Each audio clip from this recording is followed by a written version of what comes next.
Welcome back to the Marvel Movie Minute, a daily podcast which we disassemble a film from the Marvel Cinematic Universe into 1 minute segments and then examine it in obsessive and occasional hilarious detail. I'm Kyle Olson from the Swashbuckling Ladies Debate Society podcast. Hey, and I'm Rob Cabasco, and Kyle. Yes, sir. Let me take you back in time to January of 1997. Oh, 97. Was enjoying my college years, probably listening to a lot of Nirvana and Pearl Jam. Oh, very nice. Well, no, January of 97, for those of us who went to Arizona State University, which, of course, people might know, we're based in Phoenix. We were licking our wounds from Arizona State's defeat to Ohio State in the Rose Bowl in a game that, had we won, we would have been national champs that year. Boo. That would have stunk. Brian Gumbel co-hosted his final Today show. On NBC. We've talked about NBC this week. Final Fantasy VII is released on the PlayStation. Oh, yes. PlayStation 1. I mean, on the PlayStation. Yeah. And an email warning that travelers beware takes the internet by storm. What did this email say? Well, it told the story that a well-financed, highly organized gang operating in various major U.S. cities was drugging business travelers and making off with their kidneys to sell on the organ transplant black market. The majority of people who had passed through this email, passed through their inboxes, failed to realize that this was simply an urban legend, one that had actually been around since at least 1991. That was, though, until the following year of 1998. That's when 3 surgeons and 7 others at a medical center in Uttar Pradesh, India, were arrested for tricking unsuspected victims out of their kidneys. Members of this group approached various unemployed men, holding out the promise of jobs. Victims were advised that a medical examination was required. They submitted and then were told something could be corrected by a small operation. And then during the operation, and unknown to the patients, one of their kidneys would be removed for resale. Afterwards, nothing further would come of the job offer. That's horrifying. I just want to add that that's actually real, because I thought in my research for this that this was totally an urban legend and that none of this ever actually happened. That is not true. Oh, because the stuff in India actually happened. It actually happened in 1998. Now, there's never been any proof that no one's ever woken up in a hotel room in Vegas in a bathtub of ice with a bandage on their backside. I don't think that's ever happened, no matter how much you see it in movies or TV. But just the whole thing is crazy. By the way, thank you, Snopes.com, for this wonderful information. Well, thank you, Snopes.com, just for the wonderful work you do. Yes! Yeah, they've had a rough year, too. Oh, no kidding! Goodbye, 2020. Exactly. Good riddance to you. We won't miss you. So anyway, and I love Snopes. I've been using Snopes for a long time. And there's why do I bring this up? Because in this minute, there's a throwaway line that makes me laugh because it made me think of this. And I actually kind of remember when this went viral in the late 90s. And it was crazy because everybody was literally worried about it. Everyone's parent and grandparent was like, you got to be careful when you go places because they'll take your kidney. Yeah. And as long as you didn't go to India, apparently that was not all deference to all of our Indian listeners. I'm just saying that this is what I read. Oh, yeah. Well, believe me, we don't have a lot of high horses to stand on. Let's not. We're not the... America. Anyway. But while you're waiting for that $1 million check from Bill Gates to arrive for copying and pasting that status update, let us take you to minute 64 of Iron Man 2 from 2010, directed by Mr. Jon Favreau. And also, if for those of you who are skeeved out by the whole kitty thing, there is a humorous version of that story. Two of my favorite writers, Ben Acker and Ben Blacker, created an Audible original called Cut and Run about a woman who does this, who basically seduces men and then takes their kidneys, but ends up falling in love with one of her victims. It is a lighthearted romantic comedy set in the world of organ theft, and it's hilarious. And also has a ton of really, really great performances in it, too. Hold on. And don't worry, there's this minute short because there's not a whole lot to talk about. Wait a minute. A rom-com set in the world of organ trafficking. Yes. And and they're wait, it gets even better because you're gonna love this part. Their crime boss that they work for is Ed Begley Jr. Oh, He played like he's like playing a character. However, though, that would explain Ed Begley Jr. And for those of you who are fans of The Good Place, you should know that the actress who played Janet is actually one of the lead roles in this too. Oh, wait. Oh my God! Okay, we totally have to see this. It's then fantastic. Yeah, it's a great. And I, as someone who makes audio drama, I'm very impressed with what they did with it too. So, well, what's the name of that again? It's called Cut and Run. It is an Audible original, so you can only get it from Audible. Like I know there's people who are anti-Amazon stuff too, but there are some things you can only get from Amazon from Audible, and this is one of those. So I believe if you're an Audible member, you just get it like it's part of like your bonus thing. But if not, you can use a credit for it too. It's well worth it. So a couple hours long, so it's basically like a romantic comedy length thing. It's maybe a couple hours. Oh, so awesome. It's not going to be like a George R.R. Martin 15-hour epic. It's they come in, tell their jokes, cut out some organs, and then and head home for the big finale. So Cut and Run. Recommended by the Marvel Movie Minute, at least one half of it. Well, and the other half soon. Yeah. So we're getting back to here in minute 64 as the coffee talk is continuing. Even though sadly Agent Romanoff does not get to drink any coffee. Maybe she doesn't like coffee. I don't know what's going on, or she's just the only one being professional at that entire table. That's probably more likely. So she had started a sentence that now she's going to finish. She says, "Well, according to Mr. Stark's database security guidelines, there are redundancies to prevent unauthorized usage." And then there's a long pause at the table as Tony Stark goes, So let's unpack this a little bit. Yeah. So we talked about our theory at the end. I think it was in 60, about Rhodey walking off with the War Machine armor. Did he really steal it? Did Tony let him? And so now Agent Romanoff is basically saying there are systems set up to prevent exactly that sort of thing from happening, and they didn't work. So they were probably shut down, which means you wanted them to go. Which, okay, that and Tony does not answer this. Like the conversation moves on a completely different direction. He takes away. He does not answer. He just gives a look like I know and you know and he knows and we know. His look is you got me. Let's move on. Yeah. So okay. So I'm still trying to unpack this. So even though he spent the first hour of the movie. I mean, of course, over the course of like a week, I think it's been roughly. I haven't checked the timeline recently. That he is not wanting to give up the arc reactor technology. I mean, that's the big thing. I mean, like we've seen other people can make suits to various degrees. Hammer has suits, like they have some realms, but they're suits. It's the arc reactor thing that's the most powerful thing because that's what Whiplash used to create the whips and caused all this destruction. So now that he knows he's dying, he's just like, I'll just let the government have it. This is the same government. Like the Air Force does work for the same government that Congress works for. No, true. And the Senate. But I will make the case. They're all the same government. Yes, but two differences. We did talk about this in a previous minute, is that one, it's Rhodey. So he's giving it, Rhodey is the mediator in this. So I do think there is a difference in there. And I believe, so I will retcon a little something here. Maybe he deactivated the protocols for this literally as he was laying and waking up in defeat, right? In the ruins of his house.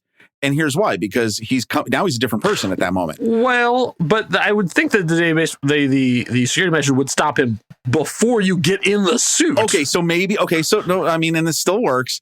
Look at where he is at the start, even at the start of the birthday party. He is a person who is far more compromised by the palladium poisoning. Yes. He is realizing that this is coming to an end. He is realizing, wow, I'm not gonna make this much longer, and I'm gonna be fairly careless. There is only one person that he would trust with taking the technology, and I would assume that maybe he gave all the protocols. Maybe Rhodey didn't even realize it. He's given Rhodey all access to everything. And I know I'm stretching, but it makes sense. I mean, there's a deleted scene where Rhodey is talking to his subordinates about sort of how he wants things to go. But and we'll get into we'll talk that. But my thing is, you're not giving it to Rhodey because you're giving it to the government because Rhodey works for the government, and you know he's going to immediately turn it over to them. So you could have it. Rhodey's like, hey guys, look, only I can operate the War Machine armor. Hi, I'm a general. I order you to make it so that anybody can use that. And he goes, yeah. Okay, but what's his options? Because if I were a general, like if I were a Air Force general, they have generals in the Air Force? I think so. Oh, yeah, of course. Oh, yeah. So the general in the Air Force, with the first thing I would do is get that guy out of there and get a test pilot into it, because I don't trust that. I don't trust that he's not been compromised. But I think at this point, Tony has this brief moment of realization that, hey, I can't take it with me. And if I do take it with me, that's not helpful. That's not helpful to anybody. So, he knew he was dying during the hearings. Yeah, but now it's advanced. He said, you can't have it because I am Iron Man. Because and he's now talking to turns out that's not true. He's talking to Gary Shandling, and he's like, look, no, he's hamming it up. This is different. People change over time. Maybe. What a week it's been. I know.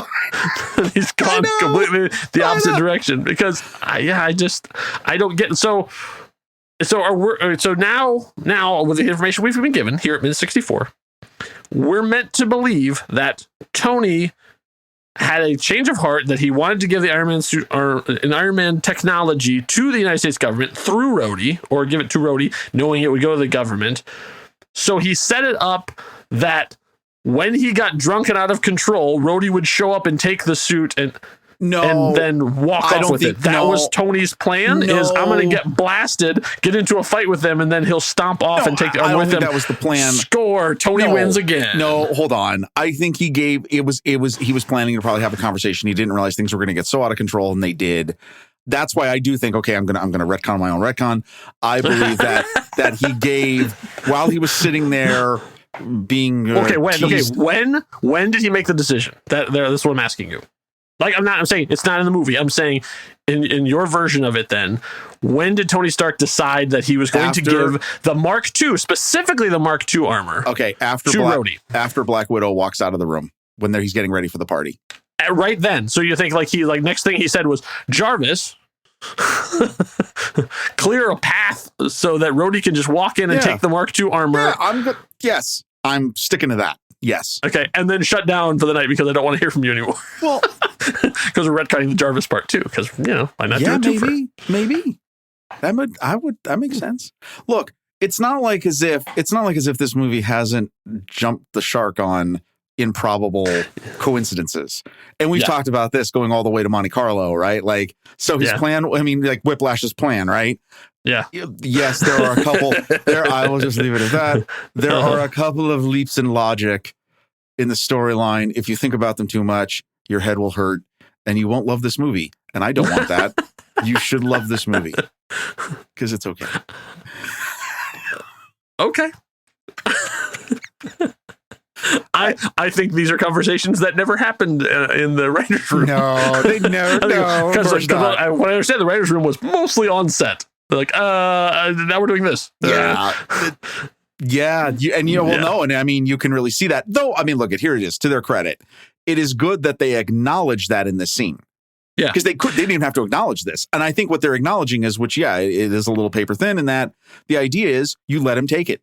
Yeah, you let him take it. You did. The details of it, not really necessary, but you did. You let him take it because either you thought this was your game was over soon, or whatever. I get at the same point. Hammer works for the government. Well, I know. Too, that has to be coming. I don't know. It's there. It seems like a lot of this could have been fixed with them saying like it's bio-locked to me. Like he has the biometric set that only I can access this armor. We don't know how to get on that. So yes, I have a suit, but I'm the only one who can use it. There you go. Then all these problems just flitter away. Yeah. Well, and you can tell Tony is frustrated by this because he puts his head in his hand. And immediately changes the subject. He says, "What do you want from me?" Yeah, I'm done. What are we doing here? And if you're using me like, "What do we want from you? What do you want from me?" And then at that point, Scarlet and Romanoff's like, I'm out. Like she's like, okay, this is between you boys, and she takes off. It turns out she's actually just going to get something, but we don't know at the time. He says, "You have become a problem I have to deal with. Contrary to your belief, you are not the center of my universe." Which I love. Is first of all that Nick Fury has to say, like, look, you're one guy. Like, I have the whole world I have to deal with. But also then it's also alluding to the entire MCU, which we knew existed at this point because this was the third film in the Marvel Cinematic Universe. He says, "I have bigger problems than you in the Southwest region to deal with." Future. That's like a callback in the future. So is it like throwing your hat over the wall? Like something else going, because Thor was already filming by this point. It's a flash. Well, and as we'll find out, it's a flash post-credit forward. Yes, right. To a degree. So. Yeah, because the events of Hulk are happening at the same time as this. Don't forget. Right. So he's also dealing with that. So he is like, even though that it's General Ross who's dealing it, S.H.I.E.L.D. is still monitoring what's happening with the Hulk. And according to the comic books, Agent Romanoff has just come from Culver University. Like she was there during the fight or shortly thereafter to monitor what was going on. She was shadowing that too. Whether you believe it or not, I don't know. But like basically Fury is monitoring that situation as well. Because as we find out later on, future callback, he says, "We never lost you." So like they're monitoring Bruce Banner all the way along. But meanwhile, back in Iron Man 2, so also what I love about the way this is done is that he's saying, "It's contrary to your belief, you're not listening to my universe. I have bigger problems than you in the South to really deal with." And immediately, Agent Romanoff steps up and he says, "Hit him."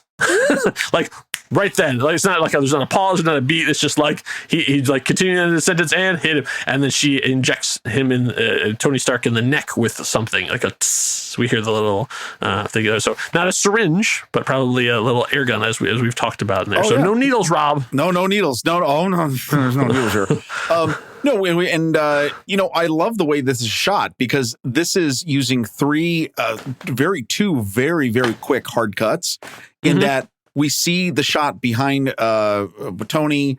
You see her hand come up and she places something next to his neck. Then there is a extreme close up of Tony's face and her hand with the, for lack of a better term, syringe. And that shot lasts literally a half a second and then immediately goes to a wider shot of his reaction. And I got to tell you, it's you don't usually see that. You don't usually see that type of quick cut going from the same thing to, basically three different perspectives. But it really gives you that sort of the reaction of having been injected with something, right? I mean, it almost gives you that sort of experience. And I just think it's a fun little cinematic trick that, makes the audience feel it. Which I like. And then Tony reacts, "Oh, God, are you going to steal my kidney and sell it?" Which gets us back to the opening and cut and run and all that. And so as he's talking, then we see the rash actually start to disappear. Like it goes back down under his collar and away. And I love this. He says, "Could you please not do anything awful for 5 seconds?" And all that implies, because everything's awful. Whether you're teasing me or you're injecting me with lying stuff. to me, betraying me, not letting me fire you. Right. So then he immediately turns back to Nick and said, "What did she just do to me?" And so Nick, once again, correcting, says, "What did we just do for you?" I know. I love the perspective shift. Yes. Yeah. And he says, "That's lithium dioxide," which, fun fact, isn't a thing. Yeah. No. I looked it up. Not real. There's lithium oxide, which is just a basic chemical they use in a bunch of other chemicals. It doesn't really do anything on its own, but there is no lithium dioxide. So this is Vita rays. This is repulsors. This is just more Marvel jiggery pokery. There's really nothing to it. It's just like, I have a magic aspirin pill that will help dissolve it. Because really that's all this is. Like it just, as he says, it's going to take the edge off. We're trying to get you back to work, which basically, so this is just a painkiller. Like this is not like that's the thing is like, you take aspirin, it doesn't actually cure you of the flu. It just makes you feel better while your body is processing it. The fever is your body's way of trying to burn out whatever's in you. The bringing the fever down gets things under control, but it doesn't actually like help in getting you better. It's a conversation I had to have with both my wife and children. Like, no, this isn't a cure. Like, but anyways. So Tony says, give me a couple boxes of that. I'll be right as rain. Adriano says, it's not a cure. It just abates the symptoms.